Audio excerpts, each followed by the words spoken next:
बच्चों की, जैसा कि आप मेरे सामने पीछे हेडिंग देख रहे होंगे कि क्या लिखा हुआ है, एटॉमिक नंबर।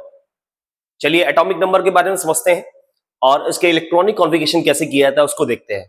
सबसे पहले क्या लिखा हुआ है, hydrogen, helium, lithium, beryllium, boron, carbon, nitrogen, oxygen, fluorine, neon, sodium, magnesium, aluminium, silicon, phosphorus, sulphur, chlorine, argon, potassium, calcium.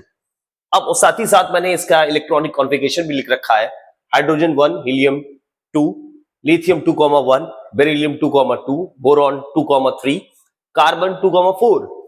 इसी तरह nitrogen 2,5, oxygen 2,6, fluorine 2,7, neon 2,8, sodium 2,8,1, magnesium 282, aluminium 283, silicon 284, phosphorus 285, sulphur 286, chlorine 287, argon 288, potassium 2881 and calcium 2882।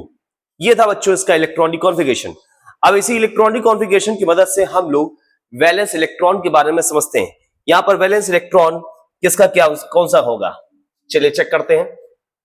देखिए इस तरह अगर valence electron की बात करें तो लिथियम का वैलेंस इलेक्ट्रॉन कितना होगा, 1। ठीक है, बेरिलियम का वैलेंस इलेक्ट्रॉन कितना हो जाएगा, 2। बोरॉन का वैलेंस इलेक्ट्रॉन कितने हो गए, 3। और कार्बन का वैलेंस इलेक्ट्रॉन कितने हो जाएंगे, 4। इसी तरह nitrogen 5, oxygen 6, fluorine 7, neon 8 and sodium 1। इसी तरह वैलेंस, ये सारे के सारे बच्चों क्या हो जाएंगे, ये वैलेंस इलेक्ट्रॉन।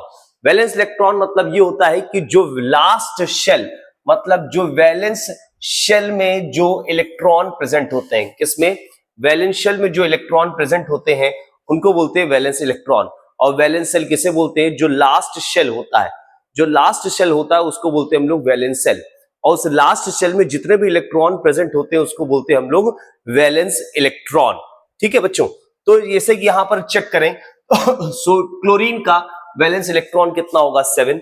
ऑर्गन का वैलेंस इलेक्ट्रॉन कितना होगा, 8। पोटेशियम वैलेंस इलेक्ट्रॉन कितना होगा, 1। और कैल्शियम का वैलेंस इलेक्ट्रॉन कितना होगा, 2। ठीक है बच्चों, अब इसी को देख के हम लोग वैलेंस इलेक्ट्रॉन से देख के हम लोग वैलेंसी भी फाइंड कर सकते हैं। कैसे वैलेंसी फाइंड कर सकते हैं बच्चों, वैलेंसी क्या होता है, combining capacity of an element that is known as valency. ठीक है, वैलेंसी बनती कैसे, जैसे किसी को डोनेट करना है और गेन करना है, तो क्या करते हैं, जनरली जो मेटल्स होते हैं वो इलेक्ट्रॉन्स को क्या करते हैं, डोनेट करते हैं। मेटल्स को क्या करते हैं, मेटल्स क्या करते हैं, इलेक्ट्रॉन को डोनेट करते हैं। और नॉन मेटल्स क्या करते हैं, इलेक्ट्रॉन को गेन करते हैं। ठीक है, जिस वजह से उसकी क्या बन जाती है, वो उसकी वैलेंसी। अब जैसे देखिए सोडियम है, सोडियम के लास्ट सेल में कितने इलेक्ट्रॉन प्रेजेंट है, 1। अब इसको अपना ऑक्टेट कंप्लीट करना है, तो ऑक्टेट कंप्लीट करने के लिए ये 1 इलेक्ट्रॉन को क्या कर देगा, डोनेट कर देगा। 1 इलेक्ट्रॉन क्या कर देगा डोनेट कर देगा, जिसकी वजह से इसकी सोडियम की वैलेंसी कितनी हो जाएगी, 1 हो जाएगी। मैग्नीशियम देखिएगा, चेक करिए लास्ट सेल में कितने हैं, 2 है। अब 2 मैग्नीशियम ने क्या कर दिया, अपना ऑक्टेट कंप्लीट करने के लिए 2 इलेक्ट्रॉन को क्या कर दिया, डोनेट कर दिया, जिस वजह से मैग्नीशियम की वैलेंसी कितनी हो गई, 2। इसी तरह एल्युमिनियम के लास्ट सेल में देखिए, चेक करिए कितने इलेक्ट्रॉन्स हैं, 3। इसको अपना ऑक्टेट कंप्लीट करना है तो उसने 3 इलेक्ट्रॉन्स को क्या कर दिया बच्चों, डोनेट कर दिया, तो एल्युमिनियम की वैलेंसी कितनी हो गई, 3। ठीक है, तो ये केस था आज हम लोग, जो इलेक्ट्रॉन को क्या कर रहा है, डोनेट कर रहा है, जिस वजह से उसकी वैलेंसी कितनी हो गई, +1, +2 और +3। आगे हम लोग नेक्स्ट बात करेंगे कि कौन इलेक्ट्रॉन को जो गेन करता है जिस वजह से उसकी वैलेंसी क्या होती है, ये नेक्स्ट पार्ट में हम लोग समझेंगे।